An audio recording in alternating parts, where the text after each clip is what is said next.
नमस्कार, संगम न्यूज के इस बुलेटिन में आपका स्वागत है। आज की अहम खबरों के साथ मैं हूं निशा। चलते हैं आज की खबरों के सफर में। किन्नर अखाड़ा की महामंडलेश्वर पवित्रा मां आज प्रयागराज पहुंची।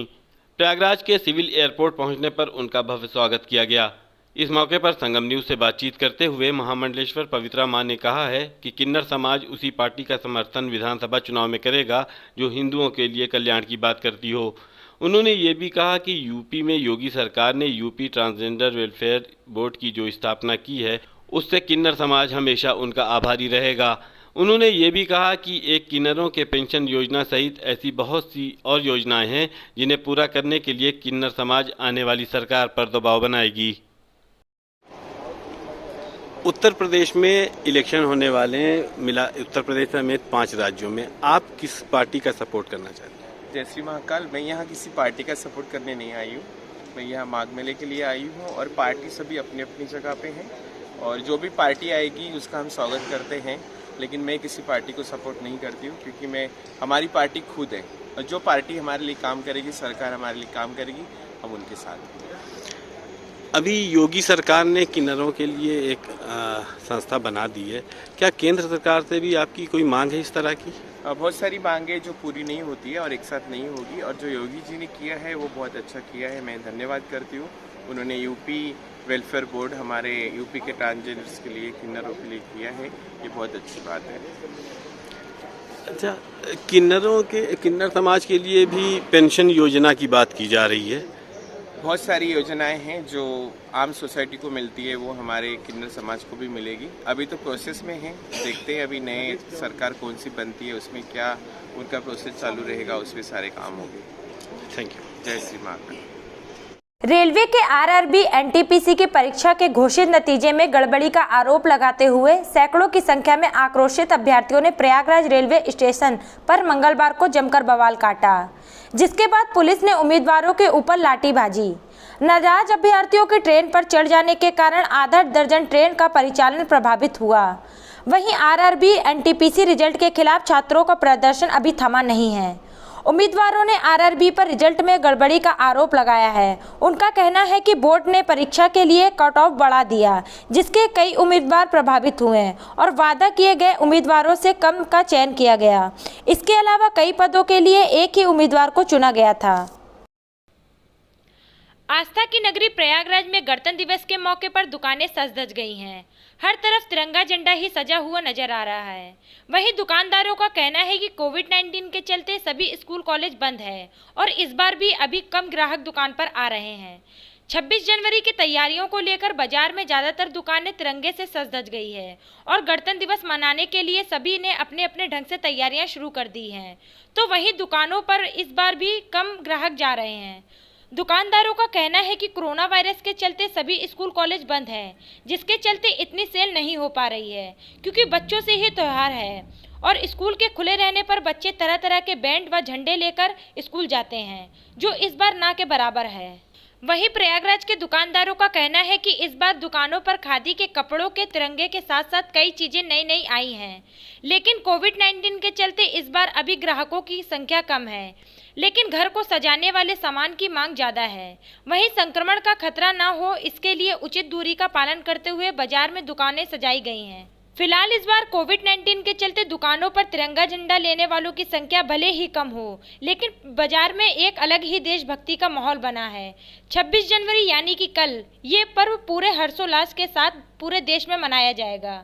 सेल तो खैर डाउन है इस बार, बाकी सजावट के बहुत ढेर सारे आइटम हैं, तो लोगों ने ये मूड बनाया है कि घर पे जा कर के अपना बच्चों के साथ अपना एंजॉय करना है और गणतंत्र दिवस को मनाना है। क्या क्या वैरायटीज हैं? बहुत सी हैं, जैसे फूल की लड़ियाँ हैं, फूलों के ये सब गार्लैंड वगैरह हैं, कपड़े के झंडे अच्छे आए हैं, बैचेस वगैरह हैं, हाथ के बैंड हैं, जैसे ये सब झूमर वगैरह इस बार बहुत अच्छे अच्छे आए हैं। जैसा कि आप देख रहे हैं कि इस बार कोरोना के चलते देखते हुए गवर्नमेंट ने स्कूल को बंद रखा है और इस दुकान पे घर को संवारने के लिए और अच्छी तरह सजाने के लिए बहुत से सामान हैं। और इस बार हम लोग स्कूल में न जाकर अपने घर में ही जा कर के गणतंत्र दिवस को अपने बच्चों के साथ मनाएंगे। बच्चों के लिए ये है जैसे झंडा है और गुब्बारे हैं और रबर बैंड है। बच्चे स्कूल नहीं जा रहे हैं तो हम यहाँ से ले जाएंगे, बच्चों के साथ वहीं पर अपना इस बार का गणतंत्र नहीं मनाएंगे, घर पर ही मनाएंगे। हम अब की बार कोरोना की वजह से फिर से स्कूलों में गणतंत्र दिवस नहीं मना पाएंगे, लेकिन हम अपने ही घर पर खूब अच्छे से सेलिब्रेट करेंगे गणतंत्र दिवस, और हम सजाएंगे और खूब सेलिब्रेट करेंगे और मेरे भाइयों के साथ। अब की बार बाज़ार में बहुत ढेर सारे सजाने की ही चीज़ें मिल रही हैं। मैंने फ्लैग लाया है बड़ा सा, और मैंने बैलून्स लाए हैं तिरंगा रंग के, और मैंने बहुत सारी चीज़ें लाई हैं। कांग्रेस के दिग्गज नेता आरपीएन सिंह के इस्तीफे और भाजपा ज्वाइन करने को लेकर कांग्रेस के उत्तराखंड के पूर्व प्रभारी और सीडब्ल्यूसी के पूर्व सदस्य अनुग्रह नारायण सिंह ने प्रतिक्रिया देते हुए आरपीएन को सत्ता का लालची बताया। अनुग्रह नारायण सिंह का कहना है कि आरपीएन सिंह जैसे लोगों की वजह से ही कांग्रेस गर्त में गई है, और ये लोग सिर्फ सत्ता हासिल करने के लिए कांग्रेस में आए और सत्ता हासिल करने के लिए भाजपा ज्वाइन कर रहे हैं। अपनी बात को आगे बढ़ाते हुए उन्होंने कहा कि आरपीएन कभी भी कांग्रेस के संकट मोचक नहीं रहे, और आज उन्होंने फिर अपनी सत्ता के लोभ के लिए कांग्रेस छोड़कर भाजपा का दामन संभाला है। और पुराने कांग्रेसी हैं, आज वो आपके साथ नहीं है, छोड़ के चले गए। आरपीएन सिंह साहब की बात कर रहे हैं। आज आखिर ऐसा क्या है कि पुराने लोग, ऐसे लोग जो जुड़े हुए थे संस्कार में कांग्रेस से, वो भी अब साथ नहीं दे रहे हैं? अब देखिए, कुछ लोग, अब कांग्रेस पहले सत्ता में थी तो ये लोग सत्ता में भागीदारी थी, अब कांग्रेस इधर सत्ता में नहीं है तो कुछ लोग, सब लोग ऐसे नहीं होते जो संकट में साथ रहें। तो इसमें इन लोगों को लग रहा है कि शायद उनका भविष्य कहीं और उज्जवल है, तो वो जा सकते हैं। और हमको तो लगता था कि ये लोग कांग्रेस में रह के ही, अगर जो कांग्रेस कमज़ोर हुई है तो इसके लिए बहुत ये लोग जिम्मेदार हैं, क्योंकि जब केंद्र में सरकार थी तो यही लोग जो है मंत्री बन रहे थे, यही लोग जो है देश की व्यवस्था को संभाल रहे थे। अब तो ये लगता है कि ये साथ में रह के विश्वासघात कर रहे थे। तो क्या सत्ता के लिए गए या कोई और भारतीय जनता पार्टी में जाने क्या सवाल है उनके? भाई, उनको कांग्रेस पार्टी ने क्या नहीं दिया? जो भी हो सकता था, वो प्रभारी रहे, महामंत्री रहे, आईसीसी के मेंबर रहे, गांधी परिवार के बहुत नज़दीक रहे, लेकिन अब ये लोग राजा महाराजा हैं पुराने, अब उनको लग रहा है कहीं कुछ कमी है तो वहाँ पूरी करने जा रहे होंगे।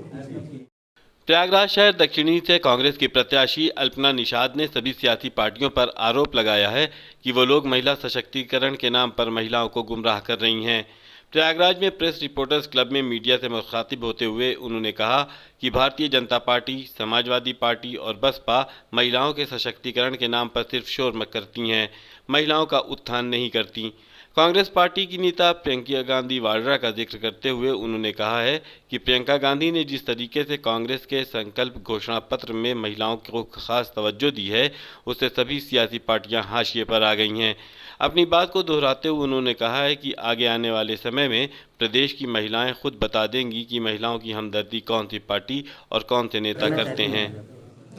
प्रियंका जी के द्वारा जिस प्रकार से लड़की हूँ लड़ सकती हूँ का नारा आया है और उन्होंने उसको धरातल पर उतारने का जिस प्रकार से उन्होंने वादा किया था उसको पूरा भी किया है, तो अन्य पार्टियों को यह बहुत बड़ा मैसेज है महिला सशक्तिकरण की। वो सिर्फ दिखावा करते हैं और महिलाओं को आगे नहीं लाते हैं, तो यह एक बड़ा मैसेज उनको गया है कि महिला सशक्तिकरण के अंतर्गत महिलाओं को स्थान दें, पार्टी स्तर से स्थान दें, ताकि वो समाज में आगे आकर अपनी भागीदारी सुनिश्चित करें।